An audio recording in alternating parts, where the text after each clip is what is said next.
Before we get started here, we want to give a big shout out to our friends over at Omni Labs. These guys have this really cool robot that you could do telecommunications, have a telepresence. Now, what exactly is telepresence? It's literally being there and not being there at the same time. You could remote into a robot, and with that robot, you could pretty much control it with any device, any kind of cell phone, tablet, computer. You could move it around the office. You could move it around your grandma's house, your parents' house. There's so many things that you can do with this robot. Make sure you guys do check out Omni Labs Robotics. These guys have a very, very cool way of having a telepresence without being physically there. And with today's world, the way we're heading, you just never know. And stuff like this can be very, very nice to have. So make sure you guys do check the description below for those links and get hooked up. And also, our friends over at Buzz TV have been making waves in the streaming community last year, and they're continuing to take it to a next level this year. They have some really interesting devices that we talked about on our Beyond the Streams interview with them. So if you missed that, make sure you check it out. And in the description below, there's going to be coupon codes so that you guys will continue to get the best deals from Buzz TV. So make sure you check that in the description below. And also FCD Box. If you guys have not heard of these guys, I'm sure you guys have heard of Wolf launchers. You guys have heard of all these different launchers that you could add to your Amazon Fire devices. These guys have their own exclusive launcher that you could add to your stuff, which takes care of so many good things and just make it very, very accessible just at the touch of your hands. Make sure you guys do go to fcdbox.com or check the description below to see how you guys can get hooked up with the latest and greatest launcher. Listen, guys, we've talked about security so many times and all the different things that we've done. You don't want to be entering password as your password. You don't want to be browsing the internet without some form of protection. So if you are going to be browsing the internet like everybody is, make sure that you buck up, you have some protection. We got some fantastic deals in the description below. We always try to make sure that we find the best deals for you guys. So there's a lot of interesting stuff coming out with VPNs now, things that are including, you know, things like storage and all these other things that may be beneficial to you as well. Again, if you're looking for the best possible deals, the links are all in the description below. Make sure to subscribe to our channel and please leave us a comment below or leave us a review depending on what platform you are. And with all that being said, let's start the show.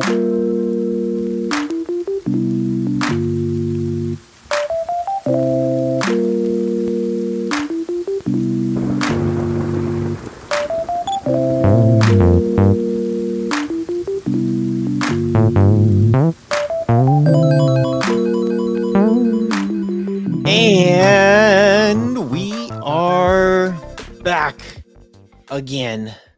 We're gonna start a new series this time. I feel like we keep saying that a couple of times. We're starting a new series. Redefining what the series actually is, because before it started off as a monthly series, and then we're like, we'll do it twice a month. Maybe we'll break it down a couple different ways. So we're growing and evolving with the podcast. Yeah. So I guess we're calling this our weekly news. I think we're still going to do the what the hells, because a lot of people do like those. And sometimes they are like, what the heck? Because, you know, we do a recap of the whole month and we look at it. But sometimes there's some stuff that we miss, actually, and we don't miss. There's just so much stuff out there. And if you guys don't know what's been going on, oh man, buckle up. Buckle up. Tesla buys 1.5 billion in Bitcoin, and they're talking about accepting it as a payment. I've been watching, and I'm pulling it up right now too as we're talking about this. But if anybody out there has not jumped on the Bitcoin wagon or Ethereum wagon or any of the cryptocurrency wagons, you guys need to like think about your life right now. It's crazy because I seen articles actually being posted after Tesla dropped 1.5 billion into Bitcoin, and they literally said after they did that, obviously Bitcoin, the price of the coin went up because that's a lot of money to be flooded into it, and they said that after they did that, because Bitcoin went up, they made a profit of $300 million, which is more than the profit that Tesla's made in the last 14 years combined. That's insane, man. That's insane. But yeah, we were talking about this not that long ago, that they're actually, you and me were talking about this on a private call about oh, and I forgot who said it, but they were saying if you're thinking about retirement, that you should own at least 7 Bitcoins. And this was when the Bitcoin was about maybe 20,000. At that time, it was worth 20,000. Before that, I think it was worth like 17 or 18,000. Oh yeah, it's literally doubled within the last few months. Yeah. So they, the thing that we were reading was, if you're looking at retirement in today's day and age, and if you're looking for a way to do it within the next 10 years, 7 complete Bitcoin is where you're going to want it. You don't know where it's going to be 7 years from now, but the way the market's going, and it is a yo-yo effect, it's doing something, obviously. And I know we've seen a couple of the Bitcoin, what are they calling it? Bull runs? Yeah, they're definitely bull runs. Now, I do have to put the disclaimer in there. We are not financial advisors. We are not accountants. We are not lawyers. We are just random people on the internet, and these are just our thoughts. So yeah. Have you heard? Okay, so now I'm going on a tangent. Have you heard of oh my gosh, is it Lonely Island? No. Incredible Thoughts. No, you haven't heard that song? I don't think so. Okay, I'm not going to sing it. I don't want to get in trouble. I'm going to send you the link. If anybody knows what I'm talking about, look up Incredible Thoughts. It might be from the movie Superstar. I don't know. It's from the guys from Saturday Night Live. It's a great song. It's funny. But anyway, yeah, so we're not financial advisors, but it doesn't take much to look at this stuff and look at what the investments are. Now, the one thing that I do tell people when they start looking into this stuff is, when you buy, you're buying in for the long run. Like, it's very tempting to go in and be like, ooh, look, it looks like there is a dip in the market, so I'm going to buy when it's at the lowest. And then as soon as it goes right back up, I'm going to sell. It's so tempting because you'll get that little bit of return. With Bitcoin, it's a little bit different. A lot of people that are doing this Bitcoin are just like, dude, when you're in there, there's a saying that one of my buddies, we got to get him on the show. He's hilarious, dude. He keeps saying, hold the line. Hold the line. Hold the hands. Yeah. Hold the line. And you know what? I'll tell you this. When I jumped into Ethereum, I bought in at $920. $920. Right now, it's at $1,700. And I'm going to throw this out there. I bought 4 Ethereum coins, 4 complete Ethereum coins. I had to do it because I'm just like, dude, this is really good. Everyone's saying Bitcoin. What is it? Bitcoin's like gold, Ethereum's like oil, or is it the other way around? I haven't really heard that one. The way that it's kind of worked in my head is a little bit different than that, but yeah. Yeah, it's like Bitcoin is your number 1, Ethereum is your number 2. And Bitcoin is really like pushing a lot of this stuff. Now, Litecoin, I think, is ranked number 4. Bitcoin Cash is ranked number 3. I think it is. I forget what the ranking order is, but it's those 2, Bitcoin and Ethereum, are the 2 that everyone is talking about and investing in. So I'm going to throw a couple things out as advice, but I'm not a financial advisor. Here you go. So take it with a grain of salt, whatever you guys want to do. Anytime you're investing into anything, understand your risk factors. When you're investing into stocks and cryptocurrency, your payout is better than buying a lottery ticket. But just like buying a lottery ticket, you can lose all your money, right? That money doesn't necessarily mean you're going to get paid out. The other thing is understand market trends. Start to do your research. Back in October of 2020, I had a feeling. I mean, I did my research and I thought I saw cryptocurrency going up. And this is a story from this week, a personal story. I decided to go around the market, the stock market, and find all of the stocks that were related to cryptocurrency that was under $3. And I didn't have a lot of money. I bought like 20 shares here, 30 shares there. And once this all happened with Bitcoin, those $2, there was $2.28 a share. I had bought 28 of them, and they shot up to $28 a stock from $2. So once you start to understand the trends, understand how those affect other things in the market, and be smart with your investments. But don't play with money you don't have or that you can't afford to lose. Don't put your house for sale. Man. And it's crazy. Like, speaking about, playing with money you don't have, there's a really unfortunate story about a 20-year-old that was trading with Robinhood. I'm not going to dive too far into it and the details as to what happened. You guys can do your own research, but it was a very unfortunate circumstance that Robinhood fronted him up to $1 million, and he made a couple bad plays, and it went into the negative of $730. And he didn't see a way out of that when he opened $730,000. Okay. I'm like, wait, what? Sorry. Oh, man. And it scares me, right? Like, when I see more and more these days of people investing into the markets, new traders, we're not too knowledgeable. We see big billionaires dropping billions of dollars, and we're like, well, I want a little piece of the pie.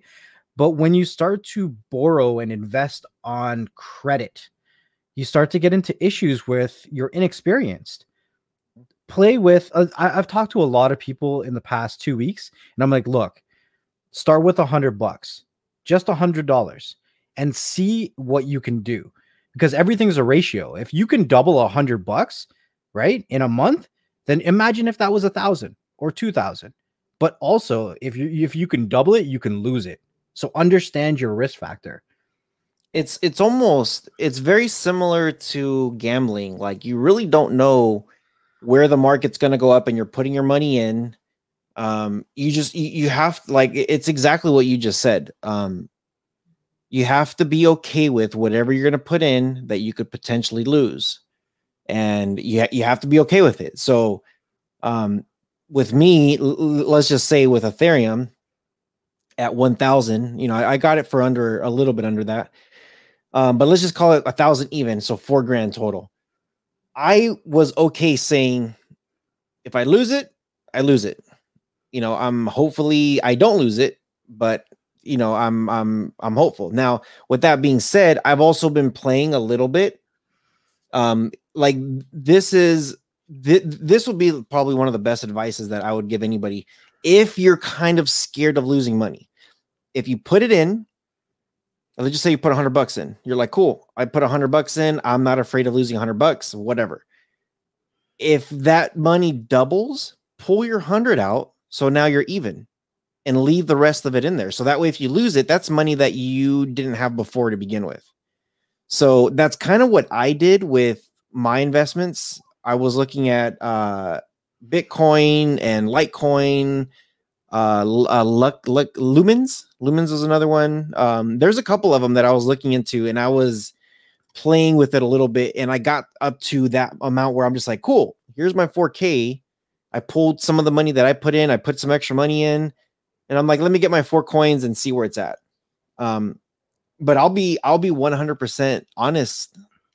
If this thing drops overnight to like a penny, and I'm like, there goes my $4,000 to 4 pennies, I will probably leave it there and do absolutely nothing. I will just be like, nope, because when Bitcoin crashed a few years back, when it hit to 20K and then it went all the way down to like 2,000, and people lost millions and millions of dollars. Right now it's in the 40s. And there's people that were panicking and pulling out because they're just like, holy crap, like I made so much money and I don't know what to do. Like I feel bad for that kid. Like that's a lot of money to lose, and not to lose, but to be negative, to be like, I owe you money now. Yeah. So yeah, just be very smart, be very mindful, and do your research on that. And just to speak to what you were just saying, understand what Rojas is saying, because he's put himself in a position to be okay in that scenario, right? We talk about a lot of these billionaires dropping $1 million when they were pushing GameStop, let's say. That was a very small percentage of their overall portfolio. Whatever you're investing, you never want it to be a percentage of your complete financial picture where it takes you out of the picture, right? So diversify yourself, make sure that you're okay for the long run, and put aside what you need to put aside in different areas for your financial longevity. The situation that happened with this 20-year-old, very, very unfortunate. He was doing something that was a little bit more complicated called options, which is not your typical stock trading. But when companies start fronting you $1 million and you have the ability to lose it, be very careful, guys. Like it's sad all around. Understand that there are, even in scenarios like this, there are ways of getting out of it, and always seek help before anything else. I think, us being in a pandemic for over a year has really done a toll on everybody's financial health, on everybody's mental health, for sure everyone's physical health, because like we can't really go out and do anything anymore. I always tell people, just reach out and say hi. Just say hi, talk to each other, because we are going crazy just sitting at home thinking to ourselves about what's going on around us. So just try to be a little bit more positive with each other, and we'll get through this. For sure. Now, India, you're going to crack up about this. The Indian government is closer than ever to impose a blanket ban on cryptocurrency trading, mining, and investments. This will include the much talked about Bitcoin, as well as other popular cryptocurrencies. A bill for the same has already been proposed, and on Tuesday, the finance minister from India said that what did he say here? That they're studying everything that they're doing, and the only way that they're going to allow anybody from their country is if it's going to be a private cryptocurrency. So within their own country, it's almost like, hey, if you want to produce, I don't know what their currency is right now, but let's just use the United States, American dollars. If you want to produce virtual American dollars, it's going to be internally, and it's going to be here with us. You can only trade, buy, and do whatever you want just with us. They're trying to keep it very homeland security from what it sounds like, and not a global thing, because Bitcoin is a very global thing. Like right now, everybody's involved in it. You've been to China, right? Mm-hmm. Right. And China is very in their own ecosystem as a whole for society when it comes to a lot of stuff, right? Yeah. I kind of feel like India is looking at what China's doing, and they're trying to implement a lot of the same things. We've seen the same with, was it TikTok? And they decided to create their own version of it. So what they're trying to do is eliminate a lot of the external factors and create internal influences, so that, I mean, they have what, 1.2, 1.3 billion people. Like that's a significant chunk of the world's economy. So if they can capitalize their own economy, they can be self-sufficient. Well, that's what they're trying to do. Like if you look at China, and they blocked off the rest of the world. I know with everybody else looking in, like the United States, especially, where the United States is known to look in and like judge people. They're like, oh, look at the poor Chinese people. Look how bad they live in. And it's just like, but you don't think anybody else is looking at us too and being like, look how the United States police beats the own civilians. It's all relative to where you're at. When I was there in China, the people seemed very happy. Like when I was there talking to some of the people at the hotels, they're just like, yeah, go over here. You can get some food. You can do this. They wouldn't accept any tip money. They're like, no, no, no, no. We'll sell you something instead. You know, you buy something and you don't tip. I'm like, really? Very It's proud. almost, yeah, very proud. It's almost disrespectful to do that. They're just like, no, you worked for it, so you go buy something for it, you know? So yeah, man, I when I was in China, I felt very safe, very, very safe. I walked the streets at nighttime and felt safe. I wouldn't even do that here. Yeah, the parts in California, I wouldn't do it here. And it's just crazy to think about. Of course, every place has their bad areas and every place has their good areas. And I think what India is doing right now, because every time we think of India, we think of the ghettos. We think of all the people that just live on top of each other in the slums, you know? Slumdog Millionaire, great movie. But the thing is that they have good areas too. It's not just the slums. China has the world's largest population. India has the second. Yeah. And from what it looks like, China's economy, I think they have the most richest people in the world.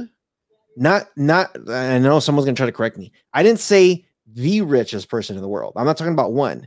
I'm talking about it as a population. Mm-hmm. There's more rich people in China than anywhere in the world. Well, I mean, there's more people in general, so there's going to be more people of different financial segments, I guess. Yeah, and they you know, there's a lot of companies out there. There's a lot of businesses out there. There's just a lot of stuff. And I think what India's doing is they're like, wait a minute, why are we not doing this when we have a humongous population that could do stuff? Right. 100%. Might as well. China. Yeah. So I could definitely agree with what you're saying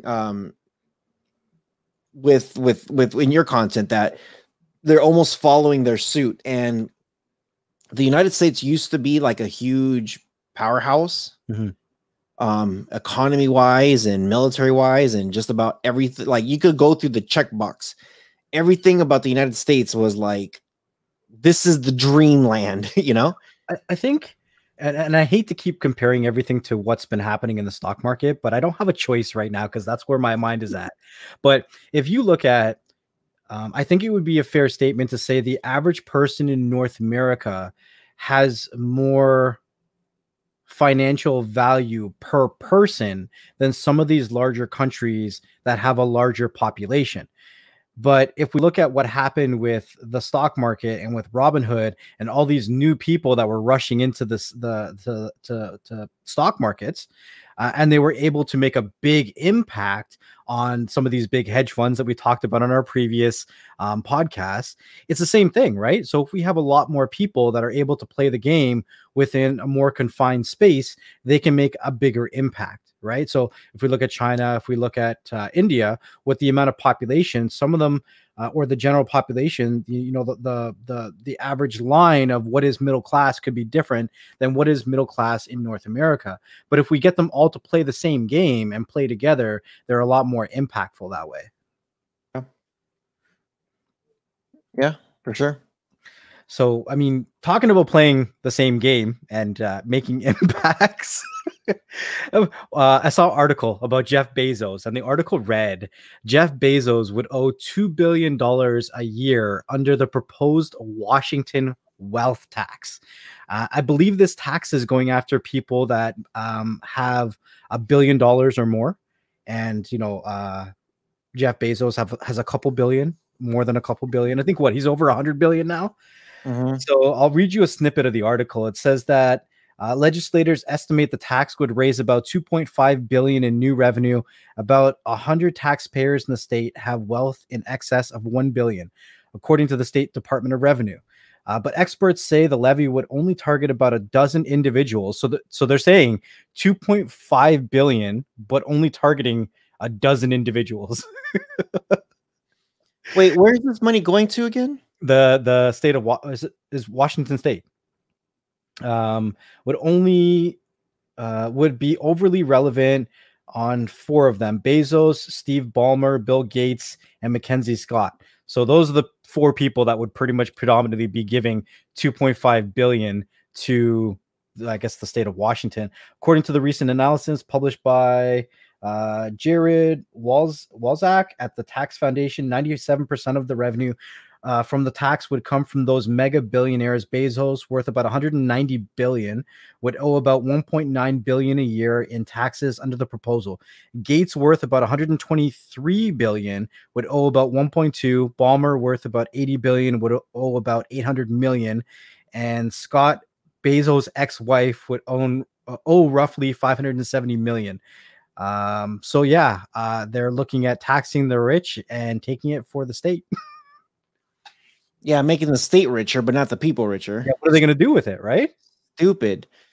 So, okay, I know, and I know some people are going to say like, hey, good, tax the rich. Okay, and I'm not defending the rich, but in a way, I'm kind of defending the rich people. So if you do your research on this. There's YouTube videos that explain how tax brackets work. The rich, they get taxed more than anybody else. The reason why they continue to stay rich and be rich is because of how they invest their stuff. They get taxed harder. Yeah. They get taxed worse. Like like I know some people are like, oh, good, they're rich anyway, you should tax them anyway. Like, trust me, if you had anybody out there listening, if you had $100 billion, and if they're just like, hey, you know what, we're going to tax you $2 billion a year. We know you're making X amount of money, but we're going to tax you $2 billion a year. You're probably going to be like, wait, I busted my ass for that money. I worked hard for that money. I created all these different companies and jobs and whatever, to take care of people. Now, this is what I would say, though. This is what I would say. If they're going to go after the rich people, because for them to say, hey, the state of Washington is going to take that money and do what with it? Okay, if they're going to do stuff like that, this is what they should do. There is 328, roughly, million United States citizens. There's 328 million people here. If they're taking 2 billion from this one dude, why don't they give $2 million per person that lives in the United States? That'll be roughly what, $654 billion. That's crazy. Dude, if they were to give $2 million a person, even okay, like even if you said we're going to give everybody $100,000, but you guys have to stay home for the next 3 years to get rid of the pandemic. Done. Right? And I want to be clear on something. So I just continued reading the article. It says the bill sponsor, Noel Frame, a Seattle Democrat, states that the measure is an attack on the state's richest residents. It's actually really isn't about them. It's about the working people of Washington, who right now are disproportionately paying for community investments like public education, public health, you name it. So they're saying that this is supposed to go back into the public, but it's all about a ratio, right? I mean, if you think about it, if Jeff Bezos makes almost $200 billion, or he's worth almost $200 billion, this is really a 2% tax.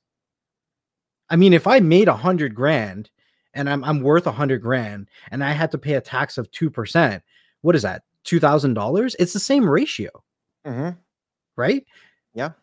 So, and I think that, I'm sorry to say that, if you're making a lot of money, the rest of the world kind of needs you right now.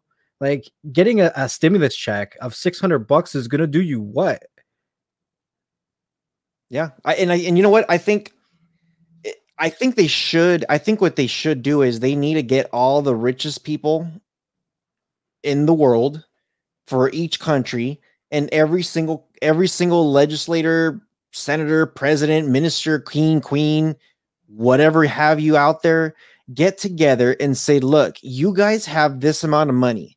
If you guys give, like this guy, $2 billion, and if we can give, I said 2 million, but 2 million per person, but like you said, 100,000 or or a couple 100,000. That's a scratch in the bucket for them.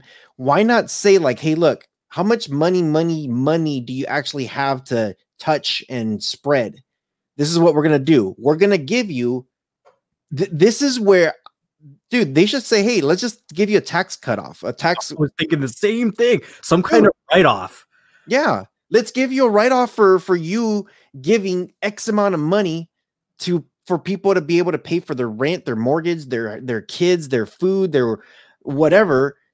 And you're gonna have a couple numbnuts that are gonna be there like, ooh, I have all this money now. I'm gonna go buy myself a new Tesla. No, what they should do is they should be like, hey, we're gonna give you this card that is specifically for food. You can't use it anywhere else. Bring back the food stamps. There you go. Bring back the food stamps. Just stuff like that. I wanted to change it a little bit to more lively, I guess, just a little bit more lighthearted. PlayStation 5. PlayStation 5. I don't know if you knew this, but we might have talked about this. They have 40,000 tiny PlayStation symbols on the remote that you can actually feel. It's the PlayStation's biggest Easter egg.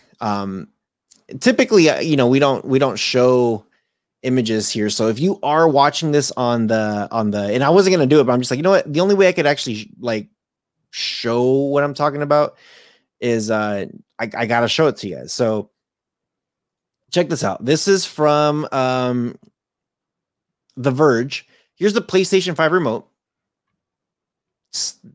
PlayStation 5. I got one downstairs. I was gonna bring it, but it's really hard to like, and I almost took a picture to zoom it, but I'm like, oh, nah. But check this out. In the back of the remote,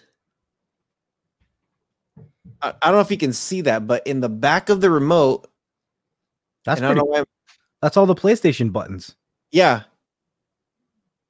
So the back of the remote, you could actually feel it. When you hold it, you could feel that. So these little buttons, all the different symbols, it's like the engravings. I'll call them engravings for the people that are listening. It's like, you know how the PlayStation buttons have X's and squares and circles. Those are engraved, I guess, for better grip on the back of the controller. Yeah, better grip.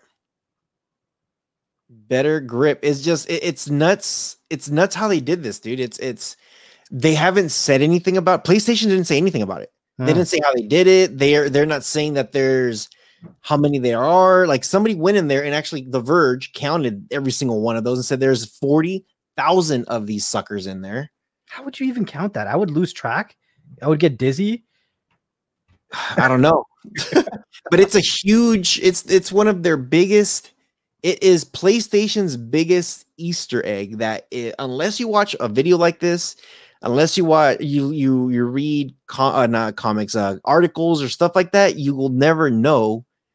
And it's funny. I actually had my my nephew. They got the PS5, and he was telling me how comfortable the remote is. And he's just like, yeah, I like the grip in the back and this and that. And I'm just like, hey, look, if you actually look at the grip, it's a whole bunch of little PlayStation symbol icons from the buttons. And he's just like, no, it's not. And I'm just like, why would I? I'm like, dude, I'm not messing with it. Just look at it. And he's looking at it and he's just like, I don't see it. I'm like, they're tiny, dude. I'm like, get a magnifying glass. So I see him run up the stairs. We're on video chat. See him run up the stairs. He's got this big ass magnifying glass. He's all looking at it and he's just like staring at it and just like, Dad, look at this. A lot of people don't know about it, but it's one of the coolest things. I thought, for me, I didn't really like, I heard about it before the remotes came out. And then when they actually came out, I was like staring at it. I'm like, and it's crazy because I'm really trying to squint. I put my glasses on. I'm like, I could kind of see it, but I can't really see it. Yeah, your remote don't have it. Yeah, Xbox doesn't have it. Xbox don't have it. It's just PlayStation just did something really, really cool with their setup, and I'm actually really happy that they're just attention to detail. Attention to detail. We keep talking about that on so many different things. Like when we talk about Buzz TV, and their unboxing experience and their attention to detail. Like, it makes the consumer feel like, it's a product they should be investing in. It's a product they should be spending their money on. And you want that. You want to be proud of your products 100%. Yeah, for sure. Speaking of some crazy, I don't know, tech stuff, I seen an article, and because I've been talking about stocks so much, I've had people saying, "Hey, I want to build a stock computer." I've had I have a family member who's been asking me to build him a computer specifically for stock trading, and he's like, "I want 3 screens, and I want to do this, and I want to do that." I'm like, "Oh yeah, all right." So I priced him out a couple different things, and I told him about a couple different options. But now there's an article talking about a prototype of a laptop. Now I don't know. Yeah, look at this thing. I don't know if you can zoom in there if you hit control and spin that wheel, but this laptop has 7 screens attached to it. Insane. Now this laptop is not a gaming laptop. So this laptop is called, I think it's called the Aurora 7. They say it's a working title. It's made by a company called Expanscape, and it's created, I guess, to be a very multifunctional mobile workstation. When I say it's not meant for gaming, this is running off of a NVIDIA 1060, which is a decent graphics card, but not necessarily gaming. You know what I mean? Like, a lot of the editing and stuff that I do is actually off of Rohas's old NVIDIA 1060 that he mailed me while I was building a computer until the graphics cards market became a little bit more stable. So it's not a bad graphics card, but it's not going to be meant for gaming, but it'll work all of these screens just fine. It looks like there's a little screen right next to the trackpad too. Yeah. There's screens everywhere they can put screens. I'm just like, wait, I'm like, I see 1, 2, 3, 4, 5, 6. I'm like, where's the 7? And I'm like, oh, it's right next to the trackpad. I'm like, dude, that's freaking insane. I'm almost thinking like, how cool would this be if I'm doing my editing for my videos? I was like, man, so I got 3 screens here. And oh, you're probably going to be pissed when I tell you this, but I'm actually thinking about trading my 2 screens that I have up here for one of my long ones and putting it up. And then I'm actually thinking about getting 2 additional ones to put it right next to it. So I got 4 screens. It's okay. I got 3 right here that I use, but yeah, I'm okay with it because I got like 2, I think they're 24s, and then I have a 35 here. But I mean, just to understand who this crazy laptop is for. So 1, this is not light. 2, it's not small. Yes, it's a laptop, but it's not meant to be mobile. You're not going to be sitting on a bus with 7 screens opened up all around you. This is meant for productivity on the go. If you want to take your office literally with you from location to location, there's a lot of places that rent out office space, and they have several locations around different countries and whatever. If you want to pick up everything and just jump on a plane, go somewhere, and your whole office is with you, this is who it's for. This computer, yes, it's running a NVIDIA 1060, but it's also running an Intel Core i9 9900K, which was their top of the line, I think, a year or 2 ago of their processors. It has 64 gigs of RAM, and that's where all of that multitasking comes in play. So if you got 7 screens open, you could be doing, 10, 15 different things on all the different screens, and you have the RAM to run those things, right? They also have they're thinking about creating another one with the NVIDIA RTX 2070, which still isn't like top of the line, but that's when we're talking about gaming. The NVIDIA 2070 is still a very good graphics card when it comes to, your everyday performance when outside of gaming. And that one they're talking about coming with either the Ryzen 9 3950 or the i9 10900K, which are top of the line last year processors. Still great processors. I mean, I'm using the Ryzen 9 3900. The 3950 is the one that's just above it. It's still one of the best processors on the market. You can't even find a Ryzen 9 5950, so you would have to settle for that anyways. But these are really for people that just want to take their whole office with them and be able to be as productive as they could be in their office, at home, or on the go, no matter where they go. It's pretty badass. I think so. I think it's cool. Yeah. I don't know what the price tag on this thing is, but Good luck to anybody who does get it out there. And if you do have one of these, leave us a comment below. We are actually interested in interviewing you and seeing how this thing works. How do you use it? Yeah.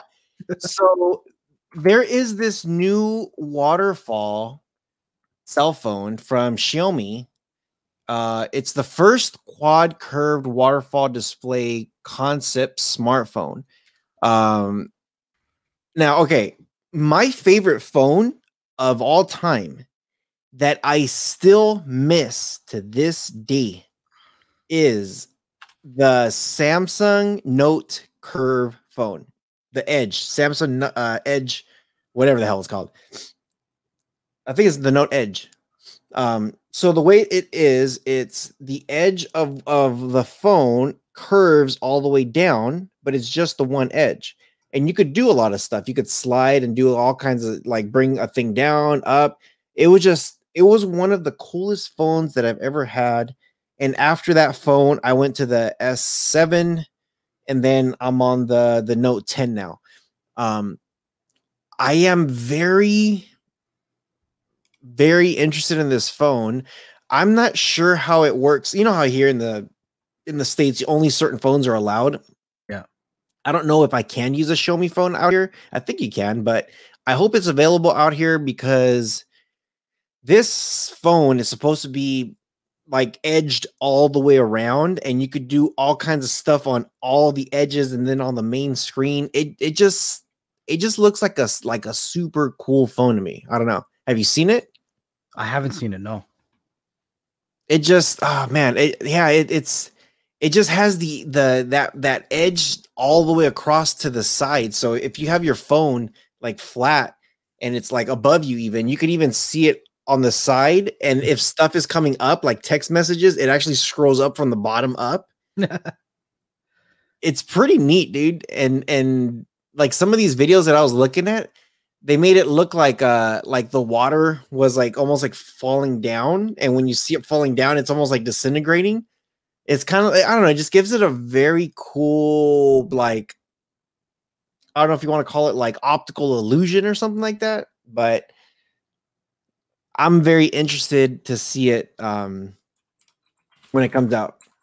They've made some interesting phones lately. There's their folding phone that they have, and the way that it folds is completely different than any of the other folding phones on the market. I mean, ideally, the one that's most notable is the Samsung Fold, right?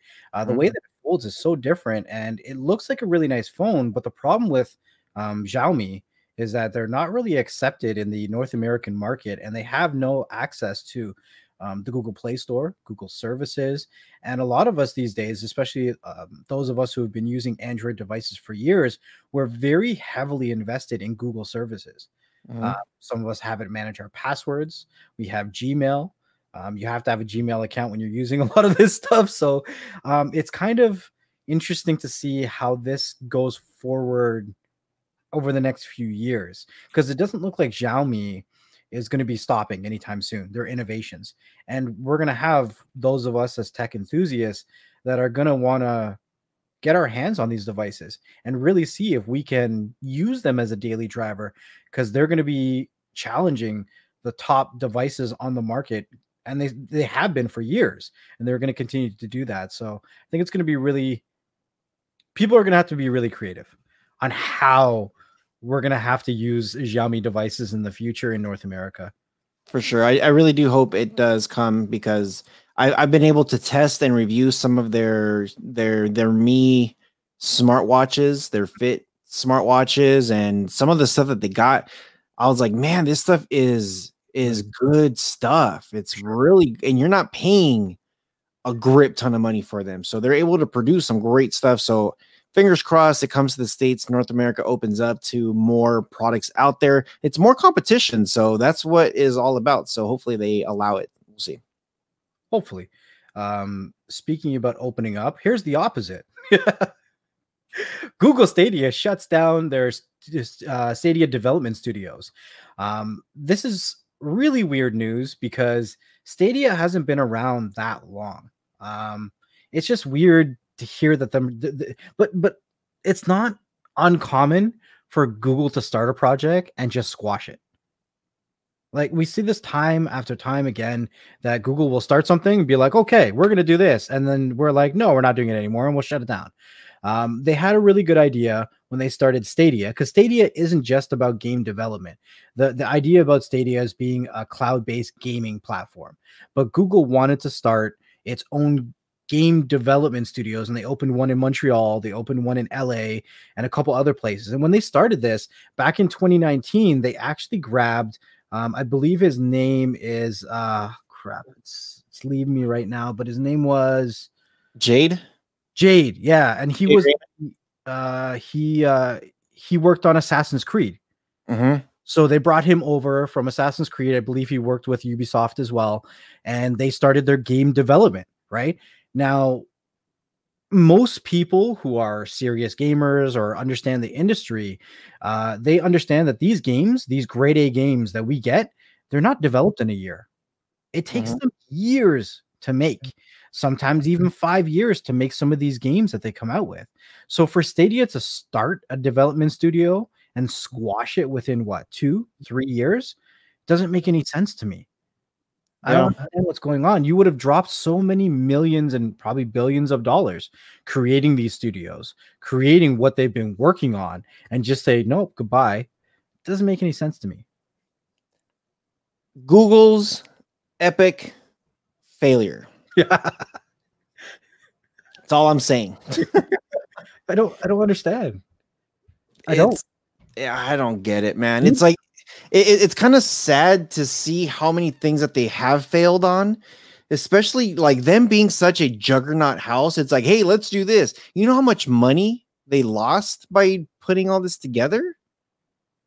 And then you got, oh man, don't get me started. And then you got fools over at YouTube doing all kinds of crap. But do you think that sometimes they do these kind of failures to claim a business loss so they don't have to pay certain taxes? We just lost $3 billion on this development project. We can't pay your taxes this year, state of Washington. Yeah, maybe. I wonder if that's what it is. Google's trying to scam. No, because you know what? The thing is that if Google had employees to pay, and if now they're shutting down, they can't go bankrupt, obviously. But if they're shutting something down, that means they got to give everybody pink slips. And if people said, "Hey, you let me go, you need to give me unemployment," Google's got to pay for that. You know what I mean? Maybe, I wonder what happens to the other platforms like Amazon Alexa and what's GeForce Now. Would they scoop in and grab some of these development studio people and maybe do something in-house with them? I could see maybe Amazon Alexa doing something with it. They should. I know one of the things that they were saying is they're not letting everybody go. They're finding new roles for everybody. But if your job is to make games and you're just like, hell yeah, I get a job at Google, and then they're just like, just kidding. No, dude, it sucks. That for Google's, I'm gonna change Google's slogan. The place where we fail. It's like I don't know, man. Like, why would you go and jump in a market like that and then not be ready for it? It's I don't know. I think I know it doesn't seem like they're gonna shut down completely. You know, here it says Stadia will focus on third-party games, meaning cool, Cyberpunk 2077. Yeah, you can play this on Google Stadia. They're just allowing other stuff to come in to play on their platform. But if you saw Google Stadia shutting down their whole department like that and then just focusing on third party, would you have confidence in Google Stadia to purchase anything off of them? I wouldn't. Here's the thing. I have confidence in their multi-platform, multi-device capabilities, right? I never really had confidence in Google for producing new games. Right? They made a lot of money off of letting people play Cyberpunk on their cell phones and all their Android devices and all that stuff, right? So the compatibility of having any kind of device that you have and being able to game on it, that's really cool. But what I'm looking to see what happens next is, where does Jade Raymond go? Right? So what I've been reading is that, yeah, Google's finding new roles for these people, but Jade is like, yo, I'm out, peace.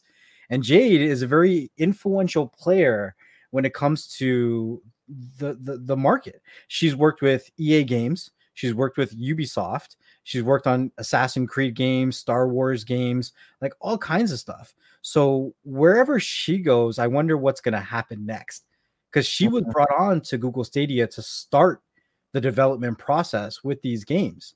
So I have a feeling if she's like, I don't need a new role, I want something. I need to do something else. Like she's not controlled by Google. Go to PlayStation. So I'm curious to see where Jade goes. I'm probably going to be keeping an eye on that. If she starts her own company, I'm going to be like, do they have a stock IPO? Yeah. Going back to crypto. So the GOAT of football, I know you're not much into American foosball, but I guess I could give you a little, I guess I'll give you like a quick history lesson. Mm-hmm. So Tom Brady has been to the Super Bowl 9 times and has won 7 championships. He just won one with the Tampa Bay Buccaneers. He also won 6 championships with, I'm sorry, 7 out of the 7 championships, 6 of them, he won them at New England, the Patriots. Right. There's another team called the Pittsburgh Steelers that has 6 championship rings also as a franchise. So as a franchise, the Pittsburgh Steelers and the New England Patriots are tied with the most championship rings. Tom Brady holds the most championship rings, period. Not just within a franchise, but as a player and as the most rings, period. He's his own franchise, Brady's its own brand.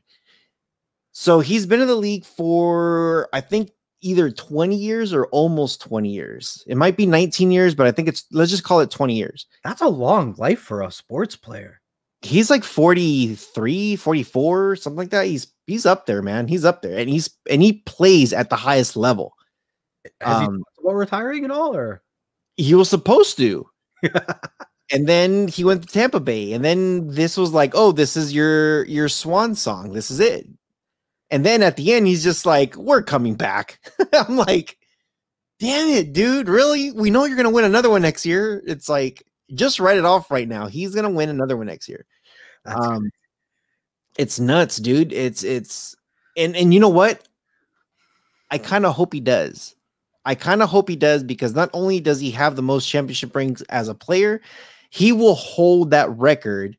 Because if the Steelers doesn't win one within the next 50 years, or the Patriots another 50 years, he could be the player that holds the most championship rings in a very long time by himself. I think Gronkowski might have also 7 championship rings. I don't remember. He's a tight end that plays with Tom Brady, but I don't remember if he played with him since the beginning of the career. But I know those two have played together for the majority of the careers together. So crazy. Now here's the thing: the argument of the GOAT. He's lost 2 Super Bowls out of the 9, so he's won 7 championship rings. The other quarterback from Kansas City, Patrick Mahomes, everybody kept saying like, oh, he is the GOAT. He is the GOAT. Patrick Mahomes has been in the NFL for 3 years. 3 years does not make you no GOAT. 3 years means you just left your pacifier, but you're still a baby. You are still a baby. So this is people's argument, though. You ready for this? 3 years. Patrick Mahomes is a quarterback. Out of his 3 years, he's been to the Super Bowl twice. And he's won one of them, and he lost one of them. And he lost one to the greatest, the GOAT right now, Tom Brady. I'm not a Brady fan, so if anybody says, oh, you're just writing on him, nope, hell no. I didn't even watch much of the Super Bowl. Screw both teams. Raider Nation forever. And I know someone's going to be like, oh, screw the Raiders. Yeah, screw you too. So, Patrick Mahomes as a rookie, he's been in the league for 3 years, been in the Super Bowl twice, has won one. He could potentially have a career just like he's got the same mentality as Tom Brady. His team fell apart on him. Like you can tell he was throwing, dude. If somebody throws your ball right here at your helmet, Yeah. and it hits you on the helmet and you're not catching it, you're doing something wrong. And there was so many throws, dude. There was one of them that he was running backwards and he kind of threw it like turning. And the ball, you see it go straight right into the guy's hands. He was like this, and it went like this. Hit him right on the forehead after he had his hands right in front of his face. It's just like, dude. And you see him, you see Patrick Mahomes laying on the floor. He's looking at the ball and his eyes are open, like, oh my gosh, that was such a great throw. You can tell how good of a throw it was. But you could see his disappointment, like, how is nobody catching the damn ball? Nobody was catching the ball. You know, there's something very interesting, and I wanted to take a look into it while you were talking just now, but you said you didn't watch the Super Bowl, right? I just saw a couple clips here and there. Like, oh, what are they doing? Holy crap. Okay, whatever. You know, I was looking at something, and it says that the Super Bowl 2021 was the most streamed Super Bowl or NFL thing ever, but the audience was down. There was less people watching it than ever, but the majority of the people that were watching it were streaming it somehow. So yeah, I can see that. It's because everybody's moving from cable companies to streaming apps now. You know, you have the NFL Sunday Ticket that you can stream it on. I think CBS, NBC, ABC, they all have ways to stream it. I think YouTube's TV, you could stream it. I think Hulu might have some TV channels that you can stream it on. There's a lot of different avenues nowadays from big companies that are offering streaming services. Yeah. So I can see that. You know, a lot of people are cutting the cord and saying, "Hey, I don't need cable TV. I can get my Hulu, my Disney Plus, my ESPN. I can get Sling TV, or I can get YouTube TV." Sometimes Amazon does it directly through their Fire devices. Yeah. They'll do, like, a lot of big companies do have services like this. And so I can see that. You know, now as far as the audience goes, I can see that too. People are probably like, okay, Patrick Mahomes, Kansas City, back at the Super Bowl again, against who? Great. Tom Brady, who has a 48% chance of going to the Super Bowl. Can you believe this? Every single team has like a 2% chance of making the Super Bowl, except if you're Tom Brady. It's almost 50% chance you're going to make the Super Bowl. How crazy stats is that? You know? So I don't know, man. I when it comes to the GOAT, the greatest, I'm not a Brady fan. I do not like it. You could argue and complain about all the bad ref calls, the deflate balls, the no balls, whatever. You could do whatever the hell you want. The fact of the matter is, Tom Brady has 7 championship rings right now. He brought 6 of them to one franchise on his own. And now he brought another one. First year on this team with good old Gronk, a championship ring. And he says he's coming back. And I have a feeling he's going to come back and win another one. If that team comes back, another one. If that team comes back, and from what it sounds like, everybody from Tampa Bay is coming back. If that team comes back, they never played solid football. They played sloppy football. But because Tom Brady is so freaking good, he could make sloppy great. And from what I saw, the little bit that I saw, they had the most amazing game that day. And Brady was saying, he's just like, we haven't played our best football game yet. It's like, dude, you just won the Super Bowl. How have you not played your best game yet? That's why he wants to come back. He's like, I know we could play a better game than this. We don't have chemistry yet right now. And I'm just like, dude, next year they're gonna go undefeated. I feel like if Conor McGregor was giving a speech, it would be something like that. Probably. Probably. Yeah, he'll do the he'll do the Vince McMahon strut. There you go. Walk into the stadium like that. I gotta show him the Rojas walk. I'm like, no, dude, you gotta bobble your head back and forth like you're walking in and then walking out. But anyway, I hope you guys have enjoyed this episode of news, weekly news. We're gonna be doing this more weekly. We're going to be doing this weekly news where we get to give you guys some cool stuff, some updated stuff. We're still going to be doing some interviews with people. We're going to be bringing you guys a couple more things, just a little bit different, and you never know. We've been talking about, actually, this is some breaking news. We did talk about possibly doing some live shows, you know? So actually, you know, maybe I'll just say this out loud right now. Why don't we do a, because you and me have been taking breaks on shows, on live shows, and why don't we do it on this? Once a week. We could do it on the podcast. We'll have it scheduled every week on this date. This is where you can go. If you guys want to support us and everything, come to the show.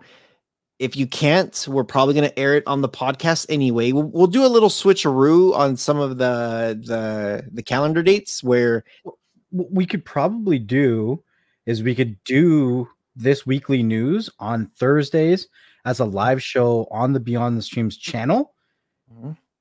And then we could air the podcast on Friday for the audio, and then the recorded session of the actual live stream would come and be released on the Saturday. Like, it would be live on the Thursday, the audio would come out on the podcast for the Friday, and then we would release the video on the YouTube platform after it's done being processed and everything for the Saturday itself. Well, wouldn't that be double posting it?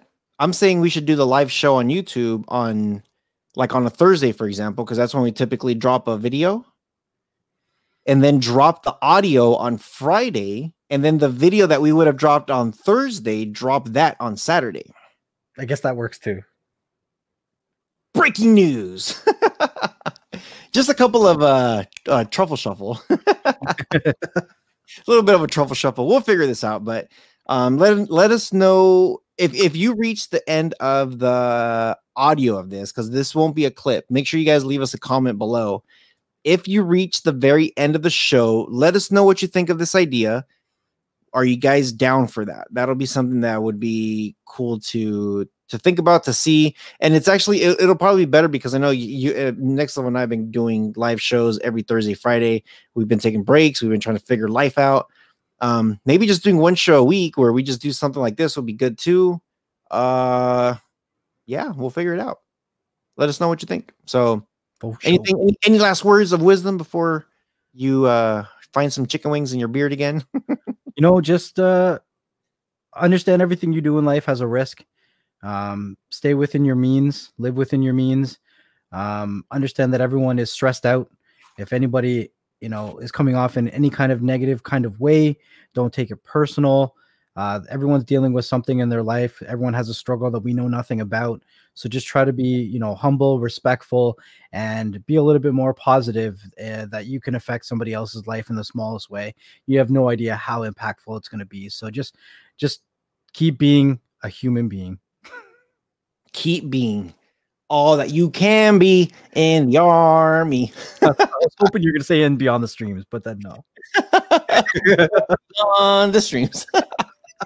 All right, guys. Thanks again for dropping by. Make sure you guys leave us a review, leave us a comment, and we'll see you guys on the next episode. Peace. We love y'all.